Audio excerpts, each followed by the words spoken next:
Me friends and ఫ్యామిలీతో సరదాగా బయటకు వెళ్ళటానికి కారు లేదా అయితే వెంటనే ఈ నెంబర్కి కాల్ చేయండి. నమస్తే కామేశ్వర్ గారు. నమస్కారం అండి. మేడం, మీరు కాలేజ్లో వర్క్ చేస్తున్నారు కదా, అంటే స్టూడెంట్స్ ఎప్పుడైనా కథలు చెప్పమని అడుగుతూ ఉంటారా మిమ్మల్ని అప్పుడప్పుడు? మేడం కథలు చెప్పండి, ఒక మంచి కథ చెప్పండి వినాలని. అంటే సబ్జెక్ట్ కాకుండా కూడా మేము స్కూల్స్లో ఉన్నప్పుడు కూడా అడిగేవాళ్ళం. వాళ్ళ సబ్జెక్ట్ అంతా ఒక పక్కన ఉంటుంది. మేడం మంచి కథ చెప్పండి ఈరోజు అన్నప్పుడు, అంటే మీరు కాలేజ్లో చెప్పిన కథల్లో ఏదన్నా ఉంటే ఈరోజు ఒక కథ మంచిది. కాలేజ్లో అని కాదండి, మామూలుగా అందరూ మాట్లాడుకుంటాం కదా, మేము పిల్లలకి కేస్ స్టడీస్ చెప్తాం కాబట్టి కథలు ఏమి ఉండవు అక్కడ. మేనేజ్మెంట్ రిలేటెడ్ కేస్ డిస్కషన్స్ అలాంటివి జరుగుతుంటాయి అన్నమాట. కథలు అనేవి సాధారణంగా ఎప్పుడైనా స్టాఫ్ మాట్లాడుకుంటూ ఉంటాం కదా, మాట్లాడుకుంటున్నప్పుడు అప్పుడు మేము చిన్న చిన్న కథలు మాట్లాడుకుంటాం, అందులో చిన్న ఇన్స్టెన్సెస్ అన్నమాట. అలా అలాంటి దాంట్లో ఒకటి చిన్న విషయం, చాలా చిన్న విషయం ఇది. భోజరాజు గురించి మనం ఇంతకుముందు చెప్పుకున్నాం. భోజరాజు విక్రమార్కుని సింహాసనం అని.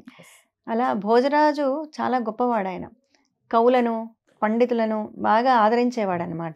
ఆయన ఆస్థానంలో కూడా ఎంతోమంది ఉండేవాళ్ళు. ఎవరైనా సరే పండితుడు అంటే వాడిని టెస్ట్ చేయడం అంటూ ఉండదన్నమాట. అతన్ని నువ్వు నిజంగా పండితుడివా కాదా అని ప్రతి ఒక్కరికి ఆయన గౌరవాన్ని ఇచ్చేవాడు, పండితులందరికీ కూడా. అంత బాగా జరిగేది ఆయన పాలన.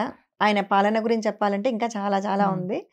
సో ఒక చిన్న విషయం, ఒక చిన్న పేద పండితుడి కథ అనమాట ఇది. భోజరాజు సామ్రాజ్యంలోనే ఒక పేద బ్రాహ్మణ పండితుడు ఉండేవాడు. ఎంత పేదవాడంటే ఆయనకు తర్వాత పెద్ద పాండిత్యం ఏం లేదు, కొంచెం తక్కువ పాండిత్యం కలిగిన వాడు అనమాట. దానివల్ల పేదరికం కూడా ఉండేది ఆయనకు. దానికి తోడుగా ఇల్లు గడవడం చాలా కష్టంగా ఉండేది. అప్పుడు భార్య ఎవరు, మంత్రి కదా ఇప్పుడు కూడా, భార్య రోల్ మంత్రి రోల్, ఆమె చిన్న సలహా ఇస్తుంది.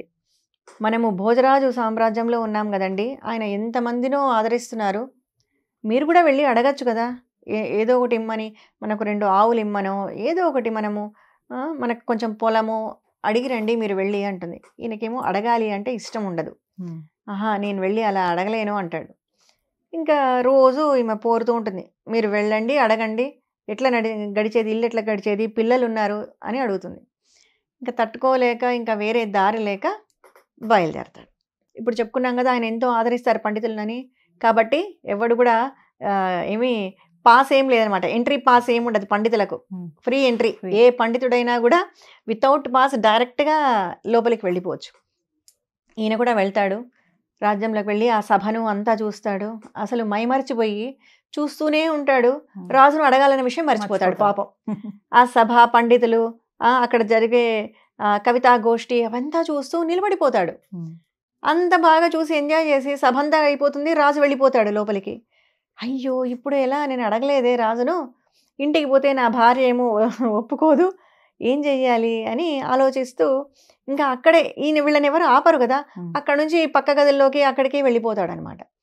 వెళ్ళి చూస్తూ సరే నా భార్య అడిగింది, ఏదో ఒకటి తీసుకొని పోక తప్పదు నేను అని, సరే ఏదైనా ఇక్కడి నుంచి తీసుకొని వెళ్ళిపోదాం అనుకుంటాడు. అంటే ఒక రకమైన దొంగతనం, ఏదో ఒకటి తీసుకుపోవాలి కాబట్టి ఏదో దొరికిన వస్తువు ఏదైనా పట్టుకొని పోదాంలే కనీసం ఇంటికి అని లోపలికి పోతూ ఉంటే ఒక గదిలోకి వెళ్తాడు.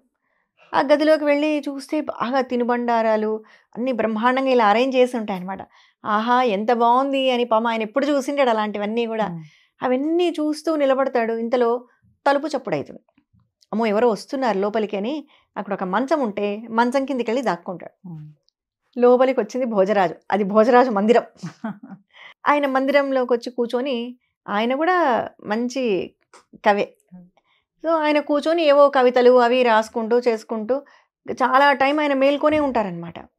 ఈ బ్రాహ్మడికేమో ఏం తోచదు పండితుడికి, కింద కూర్చొని ఈయన ఎప్పుడు వెళ్తాడు, నేను ఎప్పుడు బయటికి వెళ్ళాలి అని అలాగే నక్కి కూర్చుంటాడు. అంటే బయటకు వస్తే దొంగని పట్టుకుంటారు కదా, అదొక అవమానం. మొదట ఏం చేయాలో తెలియక అలాగే ఉండి కాసేపటికి పాపం నిద్రపోతాడు ఆయన.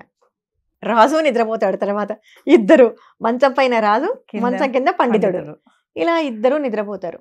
నిద్రపోయిన తర్వాత పొద్దునవుతుంది. తెల్లవారుజామునే రాజు లేచి, ఆయన ఏదో రాత్రంతా రాసుకుంటున్నారు కదా కవితలు, అది చదవడం మొదలు పెడతాడు. ఆయన మొదలుపెట్టి ఒక 2-3 లైన్లు చదువుతారు. 4వ లైను పూరించడానికి ఆయనకు కంప్లీట్ చేయడానికి గుర్తుకు రాదు. ఏముందబ్బా 4వ లైన్ ట్రై చేస్తూ ఉంటాడు ఆయన. మొదటి 3 లైన్లు చదువుతాడు, 4వ లైను పూరించడం రాదు. ఒకటే ఇబ్బంది పడుతుంటాడు ఆయన. ఎలా అంటే ఆ 3 లైన్లు విని విని విని ఈ మంచం కింద పండితుడు లేచి కూర్చున్నాడు. లేచి ఆ 3 లైన్లు వింటూ ఉన్నాడనమాట.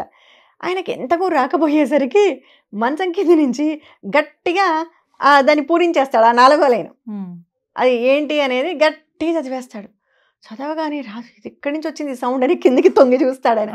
చూడగానే మంచం కింద పండితుడు. ఇంకా ఆయనకు అసలు ఏమీ తెలియదు. బయటికి రానగానే బయటకు వచ్చి మళ్ళీ మొత్తం చెప్పేస్తాడనమాట. చెప్పేస్తే అసలు ఎవరు మీరు, నా మంచం కిందకి ఎందుకు వచ్చారు అని అడిగితే అప్పుడు చెప్తాడు, క్షమించండి ప్రభు, నేను ఇలా నిన్న వచ్చాను, వచ్చి ఏదో ఒకటి ఇక్కడ నుంచి దొంగిలించుకొని తీసుకెళ్ళిపోదాం అనుకున్నాను మీ దగ్గర, ఇలా ఇరుక్కుపోయాను, నన్ను క్షమించండి అంటాడు. అది చూసి అసలు భోజరాజు ఎంత ఆనందపడతాడంటే, చూసారా ఆయనలో ఉన్న ప్రతిభను ఎవరు దాచలేరు. ఇప్పుడు తను వచ్చిన పని ఏంటి, ఆయన ఉండకుండా ఆ కవితను పూరించాలి అనేది, ఆ పండితుల్లో ఉన్న గొప్పతనం ప్రతిభ బయటికి రాకుండా ఉండదు. టాలెంట్ ఎప్పుడు వచ్చేసరికి తర్వాత భోజరాజు కూడా చాలా బాధపడతాడు కూడా. అరే నా రాజ్యంలో ఇంత బాధపడుతున్నారా పండితులు అని చెప్పి తర్వాత ఆయన్ను ఈ పండితుడిని తీసుకెళ్ళి బాగా సత్కరించి ఆయనకు కావాల్సినవన్నీ ఇచ్చి పంపిస్తారు. దాని తర్వాత కూడా మళ్ళీ ఆయన రాజ్యంలోకి వెళ్ళి అసలు ఎవరు కూడా పండితులు